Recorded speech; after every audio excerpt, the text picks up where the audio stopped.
नमस्कार, आप देख रहे हैं 4 PM। मैं हूं आपके साथ सिमरन। देश के अंदर होने वाले लोकसभा चुनावों की रणभेरी अब बज चुकी है। 19 अप्रैल को पहले चरण के लिए मतदान भी होना है, लेकिन अभी तक राजनीतिक दलों में प्रत्याशियों के चयन और अपने सहयोगियों के साथ सीट बंटवारे को लेकर माथापच्ची लगातार जारी है। इस बीच देश के अंदर दूसरे नंबर पर सबसे अधिक सीटों वाले राज्य महाराष्ट्र में सियासी उठापटक लगातार जारी है। महाराष्ट्र की राजनीति में लोकसभा चुनाव को लेकर आए दिन एक नई हलचल देखने को मिल रही है। यही वजह है कि अभी तक सत्ता पक्ष और विपक्ष दोनों ही की तरफ से सीट बंटवारे पर औपचारिक ऐलान नहीं हो पाया है। हालांकि इस बीच दोनों ही गुटों की ओर से कहा जा रहा है कि सीट बंटवारे पर बात बिल्कुल पक्की है और ऑल इज वेल है। लेकिन जिस तरह प्रदेश में आए दिन सियासी खबरें सामने आ रही हैं और राजनीतिक उठापटक देखने को मिल रही है, उससे ऑल इज वेल की बातें सिर्फ कोरी कल्पना ही मालूम पड़ती है। क्योंकि अगर सब कुछ ठीक है तो फिर औपचारिक ऐलान में इतनी देरी क्यों हो रही है? अगर सब कुछ तय ही है तो फिर आए दिन ये सियासी आरोप प्रत्यारोप क्यों? इससे ये साबित होता है कि कहा भले ही कुछ भी जाए, लेकिन अभी तक महाराष्ट्र में सीट बंटवारे पर सहमति ना तो भाजपा नेतृत्व वाले महायुति में बनी है और ना ही कांग्रेस एनसीपी शरद पवार और एनसीपी यूबीटी वाले महाविकास अघाड़ी में। इस बीच प्रदेश में कांग्रेस के अंदर कुछ ज्यादा ही खलबली देखने को मिल रही है और डर ये भी सता रहा है कि कहीं लोकसभा चुनाव से पहले कांग्रेस को कोई प्रदेश में कोई और बड़ा झटका न लग जाए। क्योंकि इससे पहले अशोक चौहान और मिलिंद देवड़ा के रूप में कांग्रेस के बड़े चेहरे पार्टी का हाथ छोड़ करके जा चुके हैं। ऐसे में अगर एक और बड़ा चेहरा प्रदेश से जाता है तो लोकसभा चुनाव से पहले पार्टी के लिए ये बड़ा झटका साबित होगा। दरअसल हम ऐसा इसलिए कह रहे हैं क्योंकि एमवीए में सीट बंटवारे को लेकर अभी तक स्थिति साफ नहीं हो पाई है। तो वहीं एमवीए में शामिल तीनों दल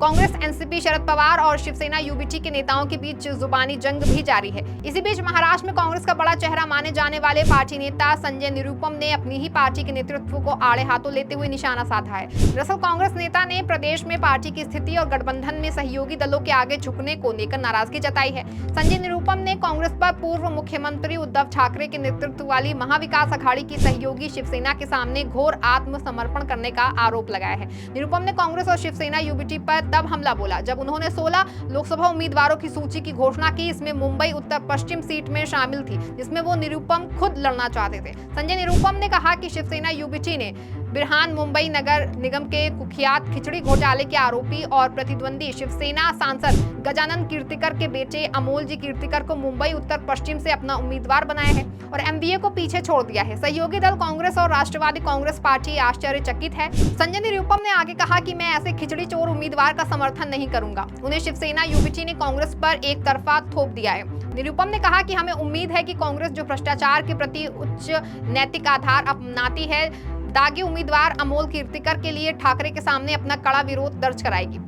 बिना नाम लिए कांग्रेस अध्यक्ष मल्लिकार्जुन खड़गे, महाराष्ट्र कांग्रेस प्रमुख नाना पटोले और पार्टी की मुंबई प्रमुख वर्षा गायकवाड पर सीधे तौर पर हमला बोलते हुए निरुपम ने कहा कि पार्टी ने शहर, राज्य और देश भर में अपने लाखों कार्यकर्ताओं को छोड़ दिया है। संजय निरुपम ने कांग्रेस पर अपने हमले को और तेज करते हुए कहा कि ऐसा लगता है कि नेतृत्व वाले कार्यकर्ताओं के बारे में चिंतित नहीं है। कांग्रेस समाज के अलग अलग वर्गों के लिए न्याय की बात करती है, लेकिन उसके अपने कार्यकर्ताओं के साथ अन्याय हो रहा है। निरुपम ने कहा कि बहुत हो गया, अब और नहीं, अब ये मेरे लिए एक निर्णायक कदम होगा। शिवसेना यूबीटी की ओर से हमला करते हुए 3 बार के पूर्व सांसद ने कहा कि मुंबई उत्तर पश्चिम के लिए अमोल कीर्तिकर के नाम की घोषणा करके ठाकरे ने कांग्रेस को चुनौती दी है, जो सीट बंटवारे की वार्ता में कड़ी बातचीत करने में विफल रही है। शिवसेना यूबीटी उतना शक्तिशाली नहीं है जितना माना जाता है। आगे शिवसेना यूबीटी पर निशाना साधते हुए कांग्रेस नेता संजय निरुपम ने कहा कि उद्धव ठाकरे गुट कांग्रेस के समर्थन के बिना महाराष्ट्र में एक भी सीट नहीं जीत सकती। फिर भी इतने हम पर दबाव डाले जा रहे हैं और ये बेहद निंदनीय है। लेकिन कांग्रेस ने कोई जवाब भी कार्रवाई नहीं की है। हालांकि सीटें शिवसेना ने छीन ली। हमारा नेतृत्व मुंबई, सांगली और अन्य सीटें बचाने में भी विफल रहा।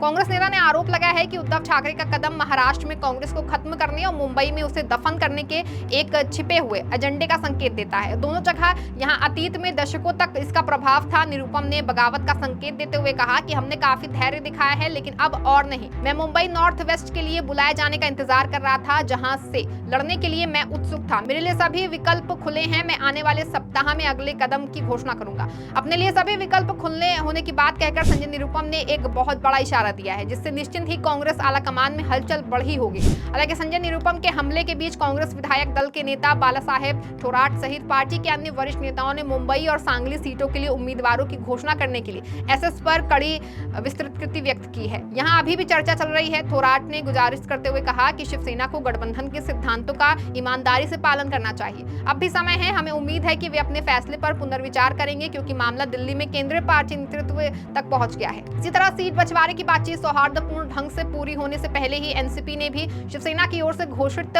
16 उम्मीदवारों की पहली सूची पर अपनी कड़ी नाराजगी व्यक्त की है। यानी साफ है कि लोकसभा चुनाव करीब आते ही महाविकास अघाड़ी में कुछ अलग ही खिचड़ी पकती दिख रही है, क्योंकि शिवसेना यूबीटी द्वारा प्रत्याशियों के ऐलान के बाद में एनडीए के अन्य सहयोगी दलों कांग्रेस और एनसीपी शरद पवार में नाराजगी देखने को मिल रही है। जैसा उद्धव ठाकरे द्वारा उम्मीदवारों के ऐलान के बाद कांग्रेस व शरद पवार की नाराजगी का केंद्र बिंदु सांगली लोकसभा सीट है। दरअसल शिवसेना यूबीटी के अध्यक्ष उद्धव ठाकरे ने चंद्रहार पाटिल को सांगली से उम्मीदवार घोषित किया है। सांगली और उत्तर पश्चिम मुंबई पर सीट को लेकर के बड़ा बयान देते हुए उद्धव ठाकरे ने कहा कि शिवसेना ने जिन सीटों पर अपने उम्मीदवारों के नाम का ऐलान किया है उनको लेकर कोई अनबन नहीं है। ये सभी फैसले एनडीए की बैठक के लिए गए हैं। वहीं कांग्रेस अपने रुख पर कायम है और सांगली सीट को पार्टी का गढ़ मानते हुए उस पर अपना दावा छोड़ने को तैयार है। कांग्रेस नेता आगामी चुनावों के लिए महाराष्ट्र के पूर्व मुख्यमंत्री वसंत दादा पाटिल के पोते विशाल पाटिल को अपने उम्मीदवार के रूप में मैदान में उतारने के अपने इशारे पर दृढ़ हैं। अपनी स्थिति को मजबूत करने के लिए कांग्रेस नेता आलाकमान से भी मुकाबला करेंगे। बता दें कि उद्धव ठाकरे ने 17 उम्मीदवारों की घोषणा से